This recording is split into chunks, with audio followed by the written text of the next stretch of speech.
Order and chaos, two eternal forces that have clashed since the dawn of the realms. But while many Mortal Kombat villains crave power, conquest or revenge, one seeks something far more dangerous: complete and utter anarchy. This is the story of Havik, the cleric of chaos, and in Mortal Kombat 1, he may have just become the greatest threat the realms have ever faced. This is Havik's rise to power, the true lord of chaos.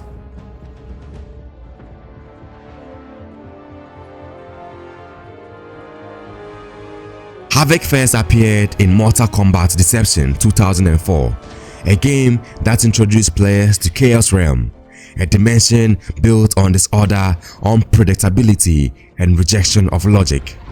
Havik wasn't just a fighter from this realm, he was its philosophical embodiment. Whereas most characters in Mortal Kombat fight for noble causes, personal vengeance, or tyrannical rule, Havik fights for only one thing: the disruption of order itself. I fight for neither good nor evil, but for chaos.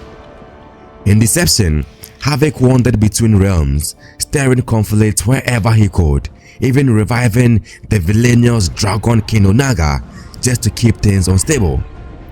He saw death not as an end, but a transformation, even feeding off the carnage it caused.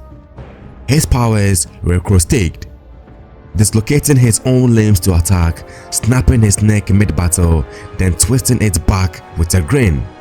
A walking horror show who enjoyed the pain, not only inflicting it, but receiving it. But Havik faded from the spotlight for years after Armageddon, until now. In Mortal Kombat 1, Liu Kang has rebooted the entire timeline, crafting a world of balance, peace, and structure. And what better breeding ground for chaos than enforced order?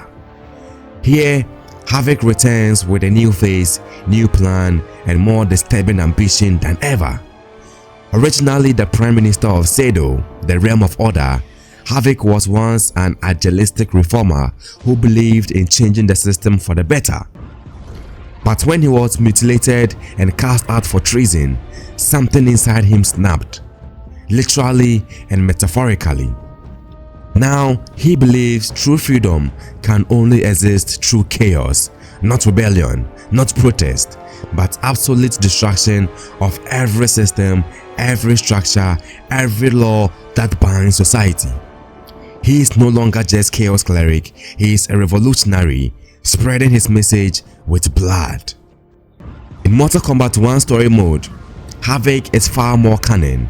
He infiltrates the government of Seido, sows discord, and manipulates his former allies, and eventually leads a brutal coup, overthrowing the very system he once saved.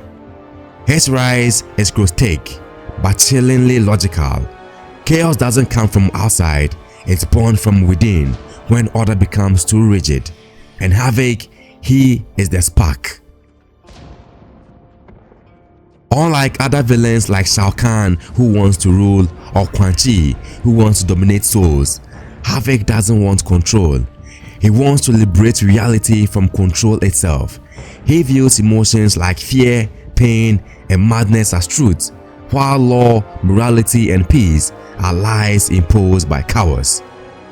To Havik, chaos isn't evil, it's freedom in its purest form. Peace is a cage, order is a leash. Let it all burn, let the screams ring out. Only then are we truly alive. This mindset is what makes Havik far more dangerous than past villains. You can reason with tyrants, you can kill sorcerers, but how do you stop an idea? How do you kill a philosophy that spreads like fire? Gameplay wise, Havik is Mortal Kombat's grotesque innovator. His fighting style in Mortal Kombat 1 is brutal, erratic, and theatrical, from breaking his own limbs to weaponizing his decaying body. His Death Dealer mechanic allows him to inflict self-damage in exchange for powered-up moves. The more damaged he becomes, the more powerful and unpredictable his offense. His fatal blows and fatalities are pure body horror, Think bones snapping out of skin, vomiting blood to blind opponents, and reshaping his flesh to become a weapon. He thrives in pain, and the more chaos in the match, the more dangerous he becomes. But what truly sets him apart is his ability to influence others. In Mortal Kombat 1's narrative, Havik doesn't just fight, he radicalizes, corrupts, and spreads madness. He's the kind of villain who turns friends into enemies, laws into lies, and heroes into hypocrites. Let's put this into perspective. Shao Kahn wants power over realms. Shang Tsung wants soul and sorcery. Onaga wants to restore ancient rule. But Havik, he wants to erase all meaning, all system, all morality.